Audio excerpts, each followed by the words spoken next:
विश्व में अपनी तेजस्वी वाणी के जरिए भारतीय संस्कृति और अध्यात्म का डंका बजाने वाले स्वामी विवेकानंद ने केवल वैज्ञानिक सोच तथा तर्क पर बल ही नहीं दिया, बल्कि धर्म को लोगों की सेवा और सामाजिक परिवर्तन से जोड़ दिया। स्वामी विवेकानंद का जन्म 12 जनवरी 1863 को कोलकाता में हुआ था। 1884 में उनके पिता विश्वनाथ दत्त की मृत्यु हो गई। पिता की मृत्यु के बाद अत्यंत गरीबी की मार ने उनके चित्त को कभी डिगने नहीं दिया। संगीत, साहित्य और दर्शन में विवेकानंद को विशेष रुचि थी। तैराकी, घुड़सवारी और कुश्ती उनका शौक था। मानवता की दिव्यता के उपदेश का स्वाभाविक फल था निर्भयता और व्यवहारिक। अंग्रेज जाति ने स्वामी जी के जीवन की कई घटनाओं में इस निर्भयता का प्रत्यक्ष उदाहरण देखा था। यहाँ एक घटना विशेष रूप से उल्लेखनीय है। एक दिन एक अंग्रेज मित्र तथा मूल के साथ वे किसी मैदान में टहल रहे थे। उसी समय एक पागल सांड तेजी से उनकी ओर बढ़ने लगा। अंग्रेज सज्जन अपनी जान बचाने को जल्दी से भागकर पहाड़ी के दूसरी छोर पर जा खड़े हुए। मूल भी जितना हो सका दौड़ी और फिर घबराकर भूमि पर गिर पड़ी। स्वामी जी ने ये सब देखा और उन्हें सहायता पहुंचाने का कोई और उपाय न देखकर वे सांड के सामने खड़े हो गए और सोचने लगे, चलो अंत आ ही पहुंचा। बाद में उन्होंने बताया था कि उस समय उनका मन हिसाब करने में लगा हुआ था कि सांड उन्हें कितनी दूर फेंकेगा, परंतु कुछ कदम बढ़ने के बाद ही वो ठहर गया और अचानक ही अपना सिर उठाकर पीछे हटने लगा। स्वामी जी को पशु के समक्ष छोड़कर अपने कायरतापूर्ण पलायन पर वे अंग्रेज बड़े लज्जित हुए। मूल ने पूछा कि वे ऐसी खतरनाक परिस्थिति से सामना करने का साहस कैसे जुटा सके।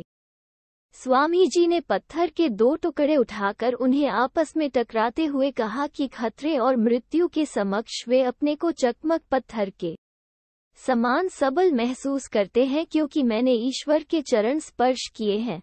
अपने बाल्यकाल में भी एक बार उन्होंने ऐसा ही साहस दिखाया था। इंग्लैंड के अपने कार्य तथा अनुभवों के विषय में उन्होंने हिल बहनों को लिखा था कि यहाँ उनके कार्य को जबरदस्त सफलता मिली है।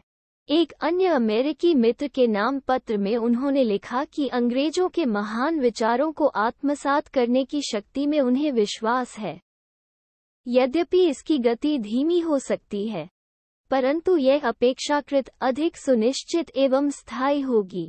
उन्हें उम्मीद थी कि एक ऐसा समय आएगी जब अंग्रेजी चर्च के प्रमुख पादरी वेदांत के आदर्शवाद से अनुप्राणित होकर एंग्लिकन चर्च के भीतर ही एक उदार समुदाय का गठन करेंगे और इस प्रकार सिद्धांत और व्यवहार दोनों ही दृष्टियों से धर्म की सार्वभौमिकता का समर्थन करेंगे।